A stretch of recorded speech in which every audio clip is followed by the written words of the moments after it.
Përshëndetje nga unë Rela Milori, mirë se erdhët në studion e lajmeve këtu në ABC News për të nisur mbrëmjen tonë informative, ju njoh me titujt kryesor të lajmeve.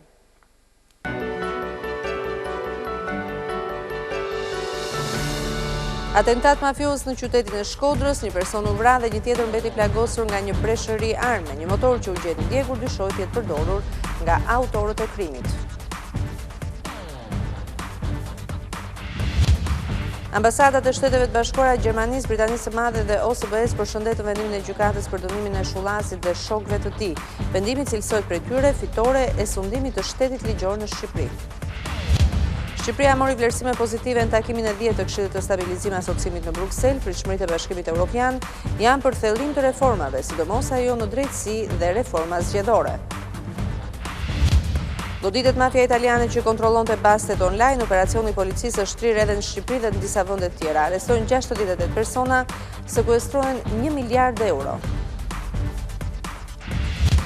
Varrosen e adeshtrat e patriotët shqiptar Mitat Frash, janë dëmuar nga regjimi komunist.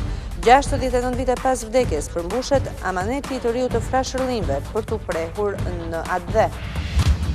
Budapesti zyrtar konfirmon se për arsye sigurie ka pranuar kërkesën për azil të Nikola Gruevskit.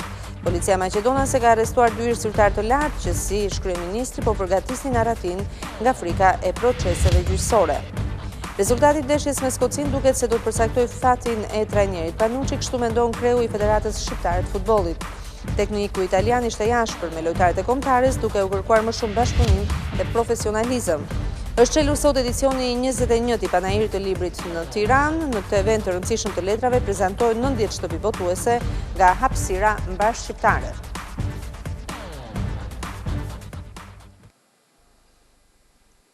Do nisim tani më gjerësisht me lajmet. Shqipëria ka marrë vlerësim pozitiv në takimin e 10 të Këshillit të Stabilizim Asociimit në Bruksel. Në konferencët e përbashkët për shtyp, shefja e diplomacisë së Bashkimit Evropian Mogherini renditi pritshmëritë për thellim të reformave, duke vënë theksin tek reforma në drejtësi dhe reforma zgjedhore. Në përfundim të takimit të 10 të Këshillit të Stabilizim Asociimit, Ministri për Europën dhe Punët e Jashtme Ditmir Bushati, në një konferencë të përbashkët me përfaqësuesen e lartë të BE-s Federica Mogherini dhe komisionerin Johannes Hahn, zbardhi pikat mbi të cilat u zhvilluan bisedimet të frytshme sipas të dyja palëve. Ka një vlerësim për sa i përket ecërisë reformave, sfidave që kemi përpara, procesi i reformës në drejtësi po sjell frytet e para. Gjithashtu diskutuan për progresin që Shqipëria ka bërë në luftën kundër krimit organizuar dhe korrupsionit, pata mundësi që të rikonfirmoj qëndrimin e qeverisë shqiptare, gatishmërinë e kryeministit Rama dhe si lideri mazhorancës për të mbajtur hapur derën e dialogut me të gjithë aktorët politik parlamentar dhe aktorët e tjerë institucional në funksion të jetësimit të atyre prioriteteve të cilat janë të rëndësishme për fatet e vendit dhe kam fjalën kryesisht për reformën zgjedhore. Përfaqësuesa e lartë e Unionit Federica Mogherini deklaroi vlerësimin për Shqipërinë në konsolidimin e sundimit të ligjit, duke vënë theksin tek reforma në drejtësi, por duke marrë shkas edhe nga dënimet e dhëna vetëm një ditë më parë ndaj Emiliano Shullazit dhe 4 anëtarëve të bandës së tij. Nuk ka kushte të reja, si e dini. Ajo që është thelbësore është që Shqipëria të thellojë këtë moment reformash dhe të mbajë të njëjtin nivel përkushtime që ka treguar deri më tani. Kemi parë rezultate konkrete, si për shembull dënimet me burg të disa anëtarëve të organizatave kriminale një ditë më parë. Këto janë shenja vitale të përkushtimit për arritjen e një rekordi të qëndrueshëm në luftën kundër krimit organizuar. Gjithashtu, ram bashkërisht dakord se dialogu politik i vazhdueshëm dhe konstruktiv mbetet i rëndësishëm për plotësimin e agjendës që është me rëndësi për BE-n, por edhe qytetarët. Ndaj presim që të gjitha partitë politike të angazhohen në të. Komisioneri Hahn theksoi përparimin në fushën ekonomike për Shqipërinë. Ekonomia e tregut ka bërë progres, pa me kënaqësi rezultate të rritjes së vazhdueshme të ekonomisë dhe punësimet, si dhe klima ekonomike jep mundësi për nxitje të reformave ekonomike.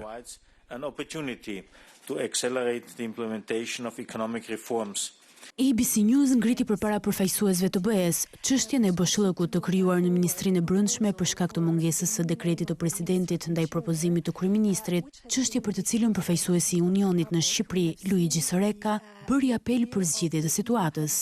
mesazh të cilin Federica Mogherini përsëriti. Është thelbësore për BE-n dhe vendet anëtare për ta parë punën e Ministrisë së Brendshme plotësisht funksionale dhe aktive, në mënyrë që punët e rëndësishme të çështjeve kryesore për ne mund të zhvillohen plotësisht. Roli i Shqipërisë në rajon, ai i nxitjes së bashkëpunimit aktiv në Ballkanin Perëndimor dhe linjëzimi i politikës së jashtme 100% me ato të Unionit, ishin pjesë e vlerësimit ndaj vendit tonë gjatë takimit të 10 të Këshillit të Stabilizim Asociimit. Rezultatet e policisë shqiptare gjatë një viti u prezantuan gjatë punimeve mbi procesin screening në Bruksel, sipas Ministrisë së Brendshme. Janë goditur 11 banda kriminale, si dhe janë prangosur 175 drejtues dhe pjesëtar të tyre. Goditja e krimit të organizuar dhe arrestimi i anëtarëve të tyre bashkë me pasuritë ishte fokusi i prezantimit nga Ministria e Brendshme gjatë procesit screening që u mbajt në Bruksel. Zëvendës ministri i Brendshëm Besfort Lamallari theksoi se vetëm gjatë vitit të kaluar, grupeve kriminale ju sekuestruar rreth 20 milion euro pasuri. Në ditën e tretë të procesit screening për Shqipërinë dhe Maqedoninë që po zhvillohet këtu sot në Komisionin Evropian, shfrytëzova mundësinë për të njohur përfaqësuesit e lartë të Komisionit Evropian mbi rezultatet arritura gjatë këtij viti në luftë kundër krimit të organizuar. Konkretisht, rezultatet arritura nga task forca speciale në kuadër të operacioneve forca e ligjit, duke përmendur goditjen e rreth 11 grupeve kriminale, arrestimin e 175 drejtuesve dhe anëtarëve të këtyre grupeve dhe sekuestrimin e aseteve dhe pasurive kriminale që arrin deri në shifrën 20 milionë euro. Procesi screening ka si qëllim parafrimin e legjislacionit shqiptar me ato të Bashkimit Evropian, si një nga hapat që vendi po hedh për hapjen e negociatave vitin e ardhshëm për t'u anëtarësuar në BE. Një atentat me armë zjarri ndodhi në mes të markatës së frutaperimeve në zonën e quajtur Rus në Shkodër. Shënjestër e këtij atentati ishte Fatos Feracaku, i cili humbi jetën sipas plumbave të marrë, ndërsa miku i tij që ishte me të në ato momente ka mbetur i plagosur. Plumba në kokë e në gojë kur po pinte kafe në mes të markatës në lagjin Rus të Shkodrës. Fatos Feracaku, kushëri me viktimin e një shtatorit Arjan Feracakut, ndroi jetë në spital. Shoku me të cilin ndodhej në lokal Fatmir Mehaj, një tregtar peshku, gjithashtu mori plumba. Jeta e tij është jashtë rrezikut, njoftoi policia. Viktima 40 vjeç, edhe ky tregtar peshku ishte shënjestra e këtij atentati të frikshëm me strumës së njerëzve. Dyshohet se pikërisht ky person ka qenë dhe shënjestra kur u vra kushëriri i tij Arjan Feracaku. Autorët ishin dy, të maskuar dhe me motor. Njëri zbriti nga një distancë afërt dhe qëlloi 8 herë në drejtim të dy burrave. Në pak minuta, ata u larguan me shpejtësi nga vendi i ngjarjes, vetëm pak metra larg vendit ku në janar të vitit 2018 ju vendos Tritol Lulzim Kullës, i njohur ndryshe si i forti i Shkodrës, tashmë i prangosur. Njerëzit në markatën e Rusit u përfshin në panik. Zona ka qenë mjaft e populluar, çka që ka shkaktuar edhe mjaft panik tek kalimtarët e rastit dhe tek banorët të cilët në ato momente ndodheshin kur ka ndodhur atentati. Pas ekzekutimit të Feracakut, policia gjeti në lagjen Guerrile një motor në flak që dyshohet se është i atentatorëve. Forca të shumta speciale vërshuan në qytetin verior, në rrugët kryesore në lagje u instaluan postobllogje e nisën kontrolle. Shumë persona u shoqëruan për t'u marrë në pyetje, disa nga ata u lanë të lirë. Nuk dihet nëse ngjarja ka lidhje me vrasjen e kushëririt të viktimës Arjan Feracaku me datën 1 shtator 2018 në vendin e quajtur Bishti i Qinis në fshatin Dobraç. Sipas aktit të ekspertimit, autorët e qelluan biznesmenin plot 24 herë, ndërsa ishte duke kaliruar, por vetëm 4 plumba i prekën trupin viktimës.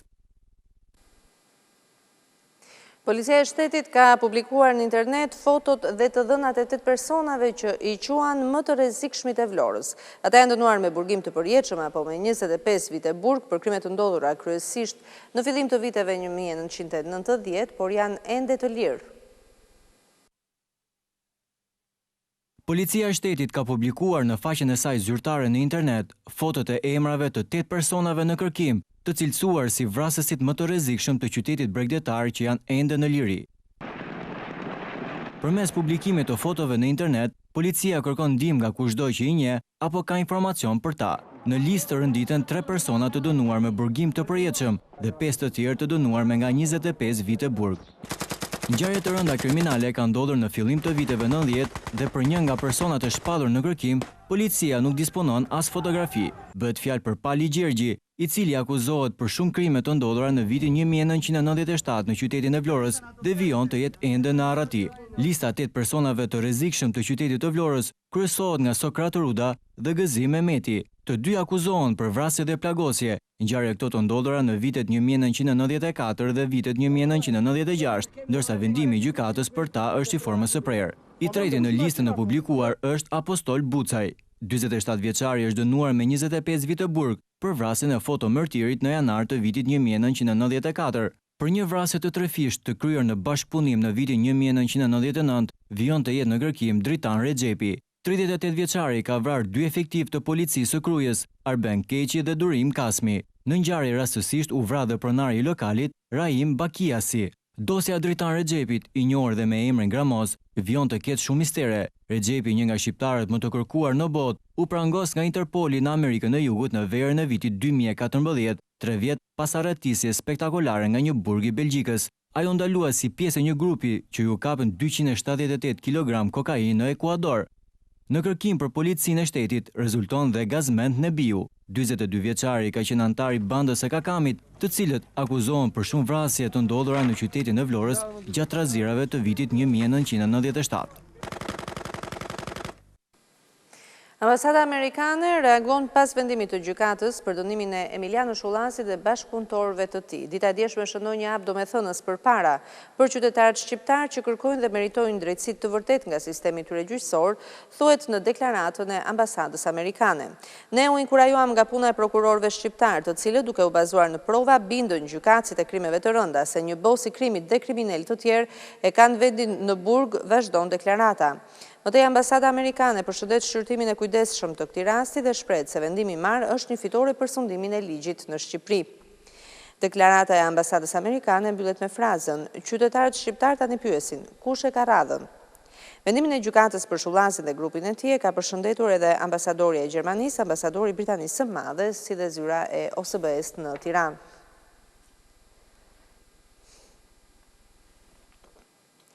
Gjykata e apelit në Vlorë ka dhënë pafajësi ish-kryetarit të Bashkisë Shpëtim Gjika në këtë proces penal. Ai akuzohen nga prokuroria e Vlorës për shpërdorim detyre, falsifikim dokumentash, fshehje të provave të krimit dhe ndërtim të paligjshëm. Prokurori Albert Kuliçaj kishte kërkuar në pretencën e tij të dhënë në shkallën e parë 8 vite burg për Gjikën, por këto akuza ranë në gjykatën e apelit të Vlorës, e cila ditën e hënë ka shpallur të pafajshëm ish-kryebashkiakun. Trupi gjykues përbëhej nga kryetaria e gjykatës së apelit të Vlorës Alma Liçaj, si dhe nga gjyqtarët Petrita Liaj dhe Iliba Bezati. Shpëtim Gjika, ish-kryebashkiaku që drejtoi Vlorën në 3 mandate radhazi, ka fituar betejën e tretë me drejtësinë shqiptare. Prokuroria e mori të pandehur ish-kreun e Bashkisë së Vlorës, Shpëtim Gjika, në lidhje me akuzat e ndërtimit të një pallati 11 katësh në qytetin bregdetar.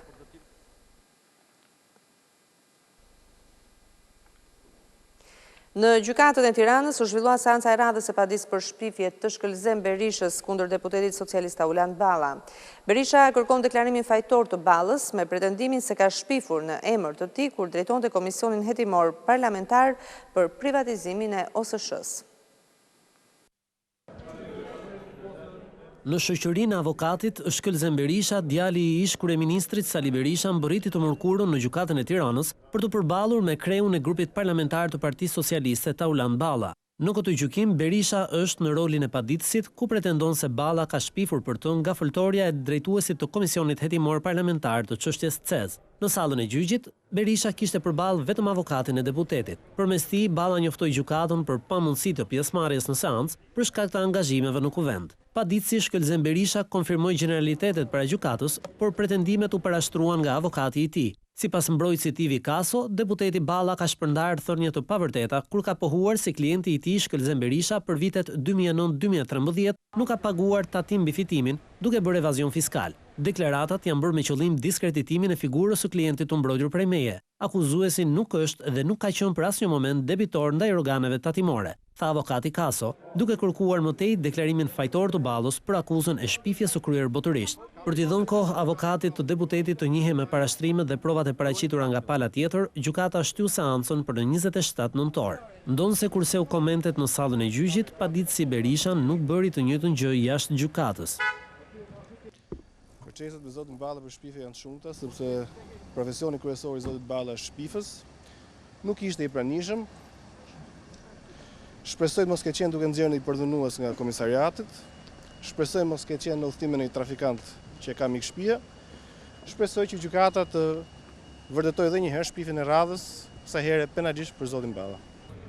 Padia e shkelzem Berishës kundër Taulan Ballës u regjistrua fillimisht në gjykatën e lartë, por pas një ping-pongu me saj dhe krimeve të rënda për çështjen e kompetencës, dosja kaloi për gjykim në gjykatën e kryeqytetit. 68 personat arrestuar dhe pasuri prej 1 miliard euro e sekuestruar është bilanci i operacionit të policisë italiane kundër një grupi mafios që kontrollonte tregun e basteve online brenda dhe jashtë Italisë.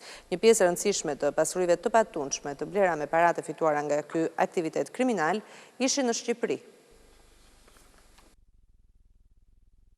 Mafia kontrollon edhe tregun e basteve online. Ky është rezultati i hetimeve të prokurorisë së Barit, Reggio Calabrias dhe Catanias, të koordinuara nga Drejtoria Kombëtare Antimafia dhe Antiterrorizëm, duke dhënë në pranga 68 persona dhe sekuestruar të mira materiale për një vlerë prej 1 miliard eurosh. Bastet online ishin të lidhura me ngjarje sportive dhe jo vetëm, dhe shuma e luajtur në total ishte më shumë se 4.5 miliard euro. Të arrestuarit janë të gjithë antarë të rëndësishëm të krimit të organizuar në Puglia, Regjina dhe Catania, por edhe sipërmarrës të ndryshëm.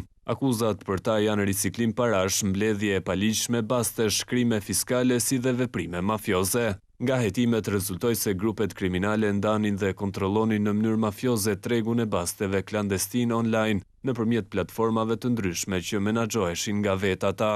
Paratë mbledhura në mënyrë të paligjshme, më pas investoheshin në pasuri të patundshme, brenda dhe jashtë Italisë, apo në financimin e fondacioneve dhe shoqatave, të cilat ishin në emër të personave që paguheshin për të pasur një rol të tillë në këtë skem.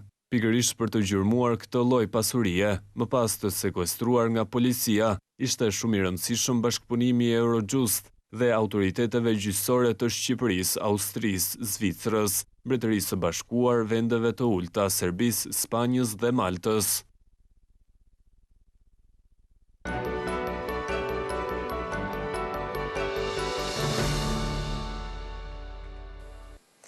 Ministri Ahmetaj vazhdoi raportimin në Komisionin e Ekonomisë, ku po shfrytëohet buxheti për vitin e ardhshëm me parashikimin për borxhin publik dhe deficitin buxhetor të vitit 2019.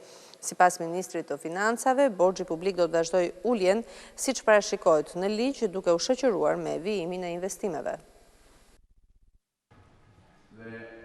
Parashikimet për borxhin publik dhe deficitin buxhetor për vitin 2019 janë më optimalet historike sipas deklaratave të Ministrit të Ekonomisë dhe Financave Arben Ahmetaj, i cili gjatë raportimit në kuadër të buxhetit të vitit të ardhshëm në Komisionin e Ekonomisë, theksoi synimin e uljes së borxhit me 2 pikë përqindje për vitin e ardhshëm dhe arritjen e shifrës 60% të prodhimit të brendshëm bruto në fundin e mandatit në 2021 nga 69.1% që shënon sot. Niveli i deficitit të përgjithshëm që ne targetojmë në buxhetin e vitit 2019 është 1.9% i prodhimit të brendshëm bruto. Një nga prioritetet kryesore të kësaj qeverie të mishëruar në buxhetin e vitit që vjen, por natyrisht dhe përgjatë gjithë këtij mandati, janë investimet publike. Ndërkohë që targetojmë një reduktim të nivelit të borxhit me 2 pikë përqindje vetëm në harkun kohor të një viti, në të njëjtën kohë arrim të programojmë investimet publike në nivelin prej 5% të prodhimit të brendshëm bruto. 5% të ardhurave buxhetore është edhe tavani i vlerës së pagesave koncesionare për kontratat e partneritetit publik-privat sipas ligjit, shifra e të cilave sot nuk llogaritet si pjesë e borxhit publik. I pyetur sa do të shkonte niveli i borxhit nëse pagesat ndaj PPP-ve do të përfshiheshin në të, Ahmetaj preferoi të mos jepte një shifër, por të referoi standardin evropian dhe bindjen personale. Mënyra e kontabilizimit është në referencë të standardeve ndërkombëtare. Ato janë detyrime vjetore dhe janë të kontabilizuara si të tilla. Kjo është dhe arsyeja pse ne kemi vendosur në ligjin organik të buxhetit që gjithë pagesat e partneritetit publik-privat nuk kalojnë 5% të prodhimit të totalit të ardhurave tatimore të vitit paraardhës. Unë besoj që ne jemi në një trajektore shumë të sigurt të nivelit nën 5%.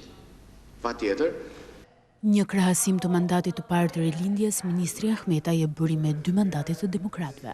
Mesatarisht në çdo vit të periudhës 2006-2013, pra në 2 mandatet e Partisë Demokratike, për çdo 100 lekë që është shtuar stoku i borxhit, janë investuar 118 lekë. Ndërsa mesatarisht në çdo vit të periudhës 2014-2017, pra mandati i parë i Partisë Socialiste, për çdo 100 lekë që është shtuar stoku i borxhit, janë investuar 195 lekë. Ju të medias, këtë duhet merrni. Pas kësaj këshille që i dha mediave, Ahmetaj synimin për arritjen e shifrës 65.5% të prodhimit të brendshëm bruto për borxhin publik në 2017, të shtyrë për vitin 2019, ja faturoi uljes së taksave, si dhe zërrimit dhe përjashtimit të qytetarëve apo sipërmarrjes nga tatimet, të gërshetuar me nevojën për investime. Por deputetja demokrate Jorida Tabaku ka akuzuar qeverinë se përmes buxhetit të vitit të ardhshëm po legjitimon vjedhjen e arkës së shtetit. Sipas Tabaku, qeveria ka parashikuar rritje të kontratave të partneritetit publik-privat, pagesa për cilat Partia Demokratike thot se bëhet nga buxheti i shtetit dhe i kushton çdo qytetari 730 euro në vit. Jorida Tabaku opozitarizmin ndaj projekt buxhetit për vitin e ardhshëm e artikuloi jo nga karrigja e zëvendës kryetares së Komisionit të Ekonomisë, por nga selia e Partisë Demokratike. Nga foltoria blu, Tabaku kërkoi të japë përgjigje pyetjes së relatores e Viskushi lënë jetime nga ministri Ahmetaj gjatë diskutimit në parim të borxhit publik të projekt buxhetit 2019. Tavani për të gjitha projektet partneritet publik-privat është 46%.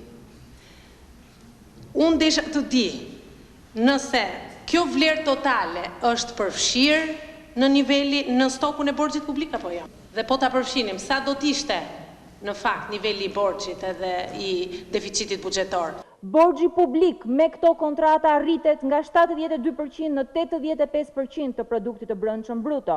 Ky buxhet në mënyrë të paprecedent vendos në vitin 2019 një vlerë totale kontratash koncesionare për 105 milion eurosh.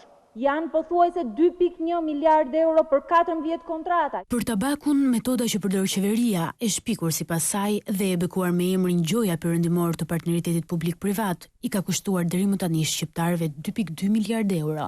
Një shifër që është e barabartë me 31% të produktit të brendshëm bruto. Çdo shqiptar që nga fëmia i porsalindur e deri tek më i moshuari do të paguajë për këto kontrata plot 730 euro. Këtë kosto vjetore për 730 euro që paguan çdo qytetar shqiptar, ata që për 6 vjet janë varfëruar nga taksat e larta dhe jetesa e shtrenjtë, të papunët dhe ata të cilët nuk mbyllin dot muajin derisa t'i bashkohen 40% që është larguar nga vendi, sipas Tabakut. Sipas të dhënave të buxhetit të shtetit, kontratat koncesionare që qeveria ka lidhur ose është në proces lidhje, i ka vendosur emrin e hajdutërisë 1 miliard euro, por është vlerësuar me rritje jo vetëm në vitin aktual, por dhe në vitet në vijim. Ky buxhet, i cili parashikon rritjen e kostos për 1 kilometër rrugë nga 1 milion euro, në disa raste deri në 11 e 15 milion euro, është dëshmia më e qartë e asaj vjedhje që qeveria tashmë po ligjëron me buxhetin e shtetit. Kush e voton këtë projekt buxhet sipas demokratëve faktikisht voton pro interesit të oligarkëve dhe një pakice që skllavëron shqiptarët, duke vjel xhepat e tyre dhe shpërdoruar buxhetin dhe arkën e parave publike.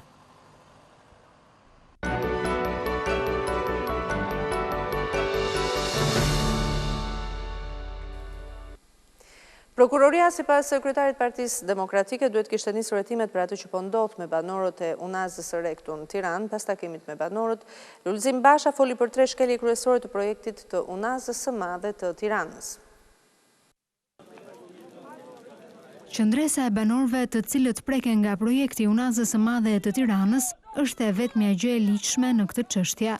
Jemi qytetar, nuk jemi shpellar. Deklarata vjen nga kryetari i Partisë Demokratike Lulzim Basha, i cili pas takimit me banorët foli për 3 shkelje kryesore. Një inxhinieri apo një firmë inxhinierike i ka lënë zemër të bëjë dhurat një projekt për këtë pjesë të Unazës, e ka paraqitur në shkelje totale të normave të projektimit brenda qytetit. E dyta që ne kemi denoncuar me fakte është skema korruptive e tenderit, se si është bërë tenderi pa konkurrencë.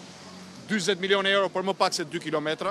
Projekti është i paligjshëm sepse që të kryhet një investim i tillë brenda qytetit Tiranës duhet miratohet nga pushteti vendor.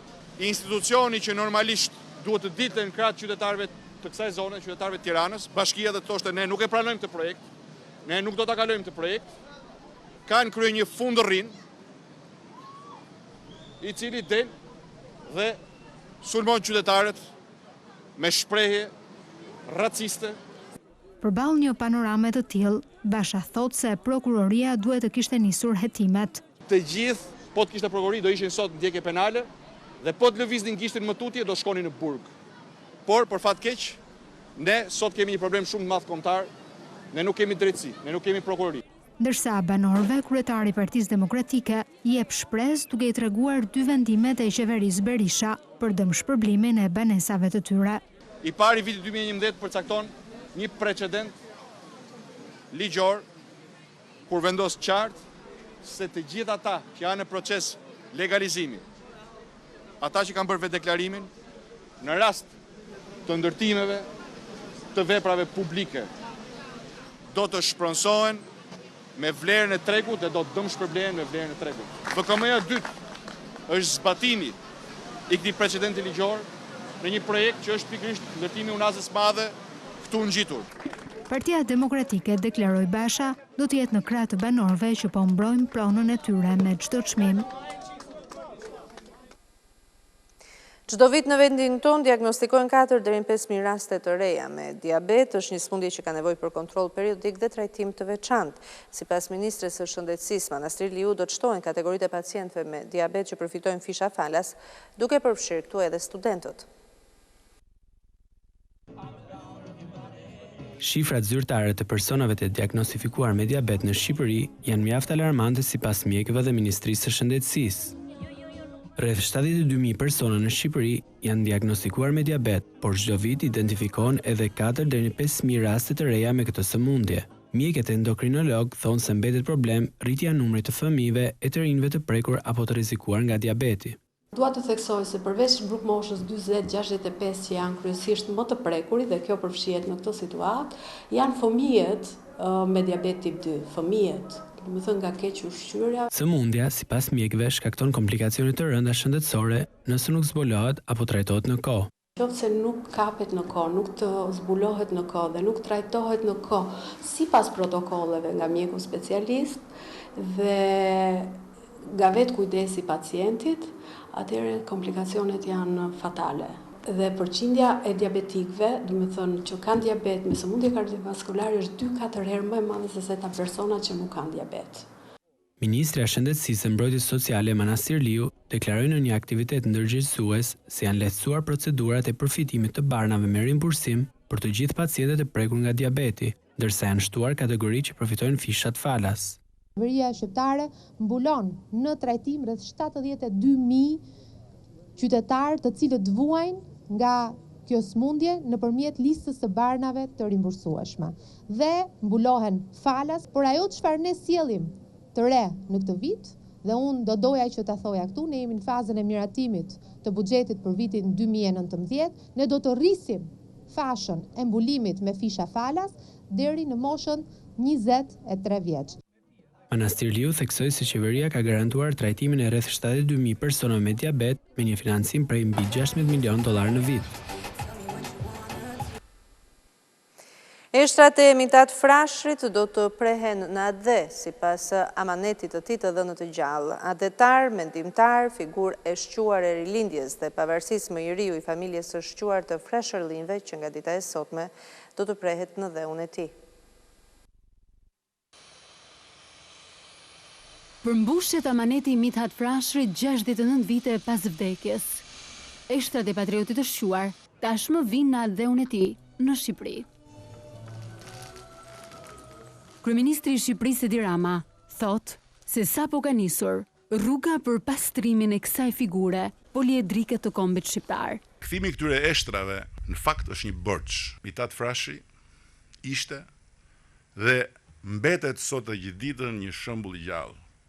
Ndërkohë që shumë kush ndër ata që ishin dhe e përdorën si një shembull kundër të gjallëve, sot janë të vdekur dhe të panderuar.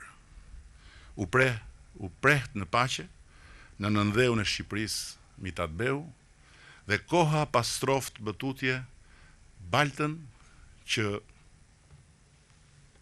më spari i nderuari shqiptar Buzhol Aurel Plasari dhe unë me sa munda filluam t'ja pastrojmë sot. Historiani dhe studiuesi Aurel Plasari nënvizon flimin e karrierës së Mithat Frashërit në të mirë të kombit shqiptar. Mithat Frashëri flijoi karrierën e vet diplomatike për hir të problemit të çamërisë. Flijimi vetes për të mirën e të gjithëve, idealisht të kombit, do duhet numëruar si virtyti më i lartë i zhvillimit të personalitetit të Mithat Frashërit. Arkmorti me ishtrat e veprimtarit politikanit dhe shkrimtarit Mithat Frashëri mbërriti mëngjesin e së mërkurës në aeroportin e Rinasit, nga Shtetet e Bashkuara të Amerikës. Homazhet në nder të patriotit të shquar Mithat Frashëri u zhvilluan në Akademinë e Shkencave. Simbolikisht 110 vite më herët, kur filloi punimet Kongresi i Manastirit, drejtuar për Mithat Frashërit.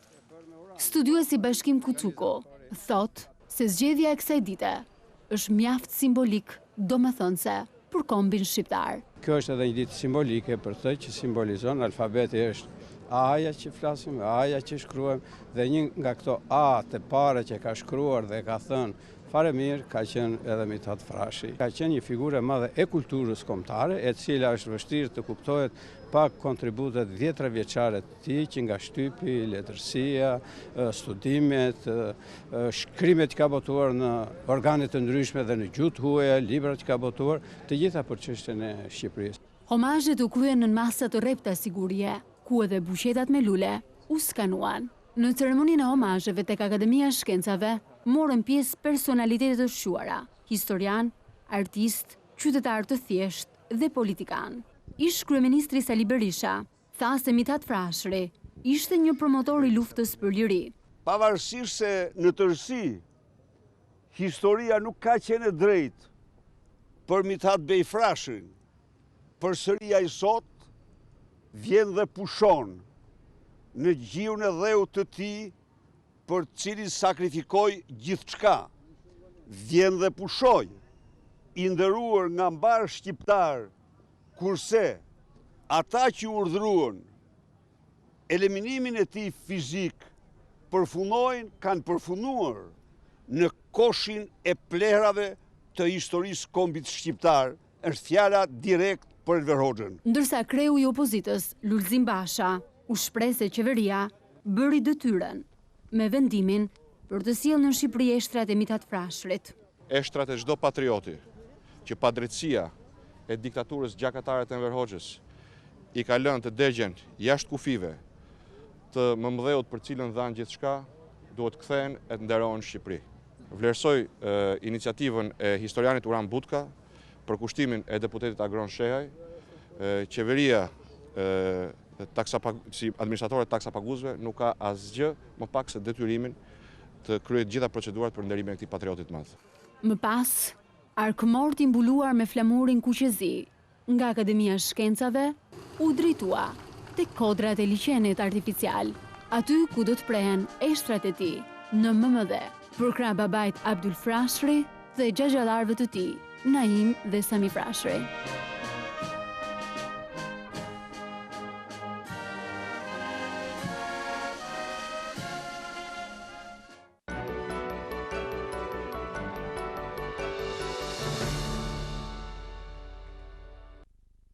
I trajnerit të kombëtarës, Kristian Panucci, varet nga fitoria ndaj Skocisë në Ligën e Kombeve. Presidenti i Federatës duke deklaruar se nëse nuk fitohet, atëherë do të flitet sërish pas ndeshjes.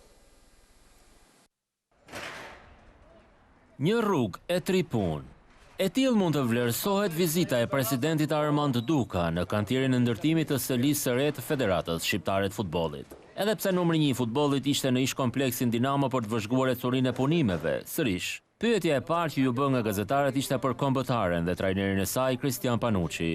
Të arrijmë rezultat pozitiv, të fitojmë ndeshjen dhe nëse në fund të këtij kompeticioni renditemi me pikë barabartë me 2 kundërshtarë dhe tjerë dhe bëjmë diferencat golet, nuk mund ta konsiderojmë një edicion të dështuar.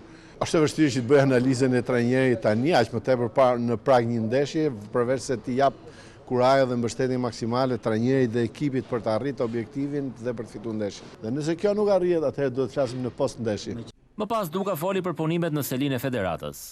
Një projekt i financuar 100% nga FIFA, Federata Shqiptare e Futbollit në një lloj mënyre vetëm ka bërë menaxhimin dhe bashkimin e donatorëve, është dhuruar terreni toka nga qeveria shqiptare dhe FIFA ka financuar projektin. Federata është ankuar gjithsesi këto kohë nga qeveria se po i nxjerr probleme financiare me stadiumin, por Duka nuk deshi të komentonte. Objektivi i stadiumit është që ne në mars luajmë, nuk mund të them 100%, por gjithsesi ne do punojmë me këtë synim që në mars luajmë. Gjithsesi varet edhe nga shorti i Dublinit me 2 dhjetor nëse Shqipëria do të luajë në shtëpi apo jo. Por gjithsesi brenda 2019-s patjetër që stadiumi do inaugurohet, edhe ky kompleks që jemi këtu në brenda 2019-s do inaugurohet. Nuk mund të mungonte pyetja për dështimin e ekipeve kombëtare të moshave në eliminatorët e Europianit, madje me rezultate të thella. Kemi filluar një lloj analize, kemi bërë një seancë të parë të analizës apo madje të dytë të analizës së këtyre ekipeve kombëtare.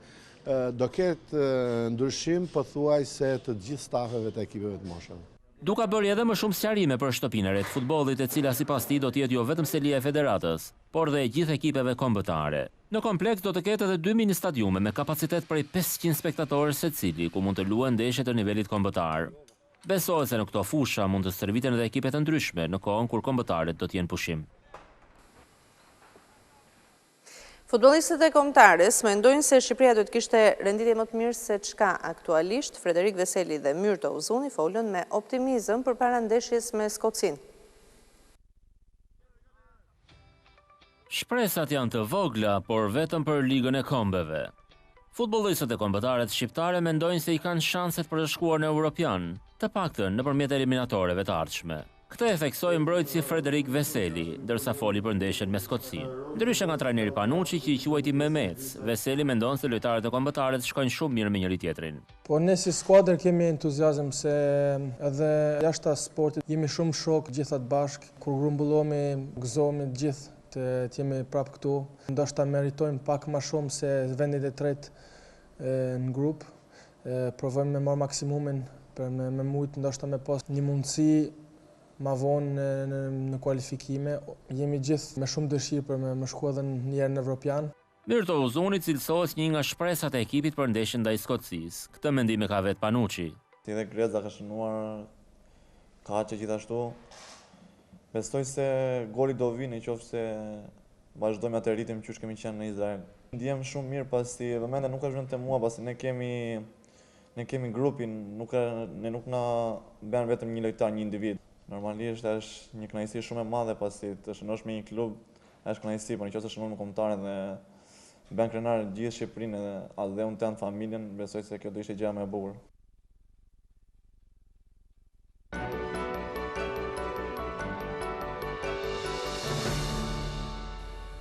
Ka hapur dyert panajiri i 21 i librit. Tema kryesore këtij panajiri, sipas kryetarit të shoqatës së botuesve Petrit Ymeri, është lexueshmëria. Në këtë panajir marrin pjesë 90 shtëpi botuese nga hapësira mbar shqiptare. Ju lën shoqërinë e këtij materiali, bashkëtakojmë në orën tjetër informative.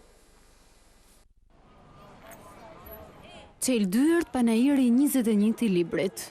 Që në orët e para, lexues të grup moshave të ndryshme dhe dashamirës të librit janë drejtuar drejt stendave për të njohur me botimet e reja.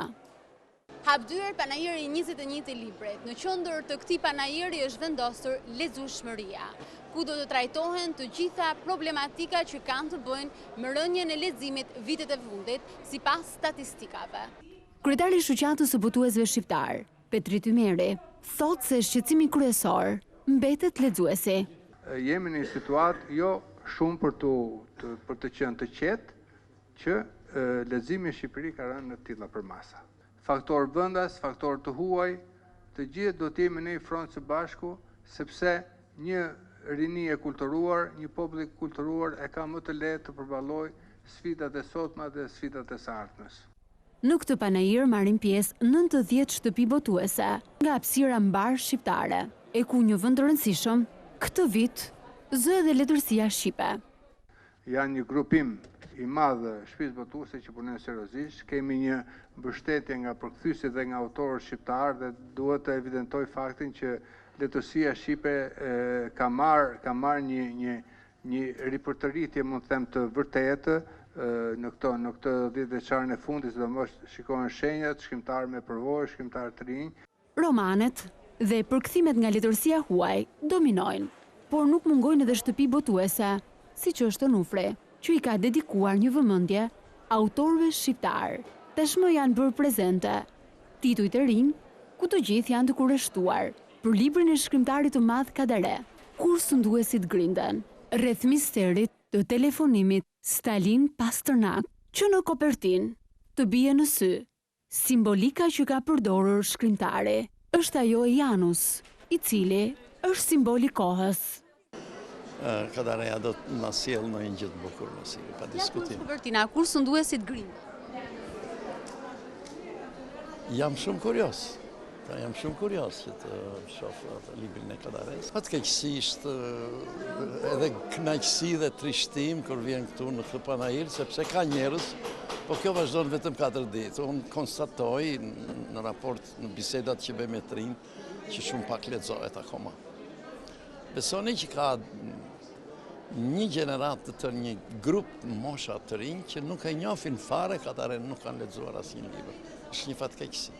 Ndërsa ajo çfarë bie në sy, është pjesëmarrja të rinjve, ku shpesh jo vetëm shikojnë titujt e rinj, por ata janë dhe blerës të rregullt, preferojnë autorët klasik dhe libra biografik. Ka dhe një të rinj që lexojnë janë të interesuar për librat. Çfarë të pëlqen më tej? Nuk e di, janë libra përgjithshëm, romane më shumë.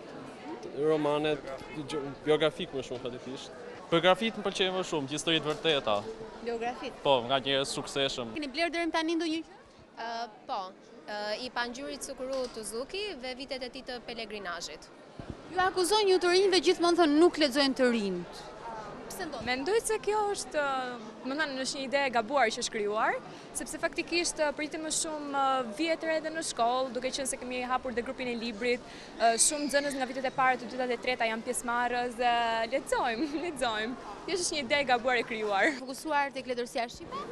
Çfarë po blini? Po, Kadare, leva 3 prova mbi letërsinë botërore. Më lirë? Jo, më pëlqejnë edhe më lirë, se nuk e di. Ja, nga 20, nga 2000 lekë të reja, 1500, normal. Gjuhtari Gjevat Lloshi thotë se është domosdoshmëri publikimi një reviste për të orientuar të rinjt drejt botimeve të reja. Najri është i domosdoshëm, është i natyrshëm për librin shqiptar, por nga ana tjetër, duke thënë që ka rënë në numri i lexuesve, unë mendoj që mirë është të rritet numri i botuesve që shesin. Kemi një botim për librin. Gjithë bota ka revista deri javore që paraqesin gjithë shkatre që bëhet. E dyta, ne për fat keq kemi shëmbur të gjithë strukturën e njerëzve të cilët e ndiqnin librin për t'ua treguar lexuesve. Në epokën tonë, për shkak se ka shumë libra, është i domosdoshëm ndërmjetësi. Quajnë recensus, kritik, si të doni ju, por kjo figurë është zhdukur. Duhet të ketë një grup njerëzish që ta paraqesin librin, të dinë ta bëjnë këtë gjë, jo vetëm kaq, kjo është shumë e domosdoshme për shkollën. Për 4 ditë me radhë, në panajirin e librit do të zhvillohen promovime librash, takime me shkrimtarët, lexuesit do të kenë mundësi të marrin librat e tyre të preferuar e firmat e autorëve.